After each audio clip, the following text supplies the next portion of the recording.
పోలీసుల ముందు లగచర్ల కేసు ప్రధాన నిందితుడు సురేష్ లొంగిపోయాడు. నిందితుడు సురేష్ను కొడంగల్ కోర్టులో పోలీసులు హాజరుపరిచారు.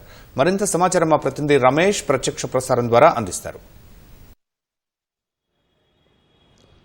లఘుచర ఘటనలో ప్రభుత్వ అధికారులపై దాడి చేసిన కేసులో ప్రధాన నిందితుడు ఈరోజు పోలీసుల ఎదుట లొంగిపోవడం జరిగింది. కాసేపట్లో కిందనే అతన్ని పోలీసులు కొడంగల్లోని జడ్జి ముందు అయితే ప్రవేశపెట్టి మరి కాసేపట్లో అతన్ని రిమాండ్కి అయితే తరలించే అవకాశం ఉంది. ఈ కేసులో ఈ నెల 11వ తేదీన కలెక్టర్ బృందం పైన కూడా దాడి చేసిన ఘటన తెలిసింది. అయితే ఆ ఘటన నుంచి ఆ రోజు జరిగిన ఘటన నుంచి కూడా అతను పరారులో ఉండడం, తర్వాత అతను ఇతర రాష్ట్రాల్లో పారిపోయినట్లు కూడా పోలీసులు గుర్తించడం జరిగింది. అతని కోసం ప్రత్యేకంగా 4 బృందాలను పోలీసులను ఏర్పాటు చేసి అతన్ని గాలింపు చర్యలు చేపడుతుండగా ఈరోజు నేరుగా కోర్టులోకి వచ్చి లొంగిపోయినట్లు కూడా కొద్దిసేపటి కింద అయితే కోర్టులో లొంగిపోయినట్లయితే పోలీసు అధికారులు అయితే తెలపడం జరిగింది. మరి కాసేపట్లో కూడా అతన్ని రిమాండ్కు పంపించే సంగతి రిమాండ్ అయితే పంపించడానికి కూడా జడ్జి ముందు ప్రవేశపెట్టిన తర్వాత జ్యుడిషియల్ రిమాండ్కి అయితే పంపించే అవకాశం ఉంది. అయితే ఈ కేసులో మొదటి నుంచి కూడా ప్రధాన నిందితుడిగా ఉన్న సురేషే ఆ కలెక్టర్ ఎక్కడైతే రోటిబండ తాండాలకు సంబంధించి కూడా కలెక్టర్ అక్కడ సమావేశం ఏర్పాటు అవుతున్న సమయంలో నేరుగా గ్రామంలోకి తీసుకువెళ్ళి తర్వాత అక్కడ ఉన్న గ్రామస్తులకు సంబంధించి కూడా అధికారులపై దాడి చేసిన దానిలో చాలా కీలకంగా వ్యవహరించారని చెప్పి కూడా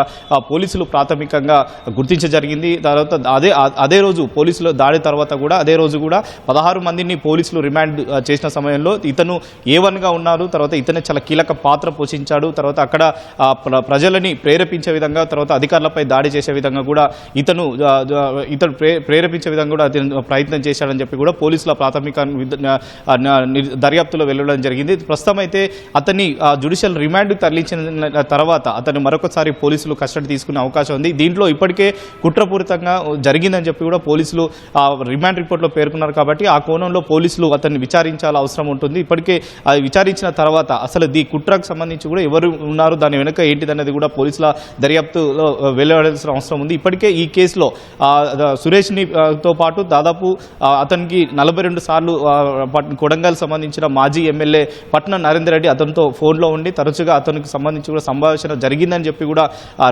పట్నం నరేందర్ రెడ్డిని కొడంగల్ మాజీ ఎమ్మెల్యే పట్నం నరేందర్ రెడ్డిని అరెస్ట్ చేసి రిమాండ్కి అయితే తరలించడం జరిగింది. అదే కేసులో ఇతన్ని కూడా ఉండడం, తర్వాత ఇతన్ని చాలా కీలకంగా వివరించారని చెప్పి కూడా పోలీసుల ప్రస్తుతం అయితే దర్యాప్తులో తేలాల్సి ఉంది. ప్రస్తుతం అయితే అతన్ని అదుపులో తీసుకున్న తర్వాత కస్టడీలో తీసుకున్న తర్వాత చాలా కీలకమైన విషయాలు అయితే రాబట్టాల్సిన అవసరం ఉంటుందని చెప్పి కూడా చెప్తారు. ఈ ఘటన పైన ఇటు ప్రభుత్వం కానీ తర్వాత రాజకీయ పరంగా పెద్ద ఎత్తున దుమారు రేపడం, తర్వాత బాధితులకు సంబంధించి అక్కడ ఫార్మా కంపెనీలు ఎట్టి పరిస్థితుల్లో మేము పెట్టడం, ఆ భూములు మేము ఇవ్వని చెప్పి కూడా ఒక పక్క రైతులు ఆందోళన చేస్తున్న సంగతి తెలిసింది. అయితే దీన్ని ఖచ్చితంగా ఇటు ఈ ఘటన పైన కూడా దర్యాప్తు చేయాలి. దీంతో పూర్తిగా నివేదిక ఇచ్చిన తర్వాత దీనిలో ఏ విధంగా ఉంది, తర్వాత కుట్రపోనికి సంబంధించి కూడా ఎవరు ప్రేరేపించారన్న కోణంలో ప్రస్తుతం అయితే పోలీసులు దర్యాప్తు కొనసాగుతుంది. కాబట్టి దర్యాప్తులో ఇచ్చిన తర్వాత ఇతన్ని ఇచ్చిన ఆధారంగా మరికొంతమందికి ఎవరన్నా దీనిలో ఇతన్ని ప్రేరేపించినట్లయితే ఎవరైనా తేలినట్లయితే ఖచ్చితంగా అతనికి నోటీసులు ఇచ్చి అతన్ని కూడా విచారణకు హాజరుకాయే విధంగా కూడా పోలీసులు అయితే ఆదేశించే అవకాశం ఉంది. ప్రస్తుతం అయితే ఇతన్ని రిమాండ్కు తరలించిన తర్వాతనే అతన్ని కస్టడీ తీసుకొని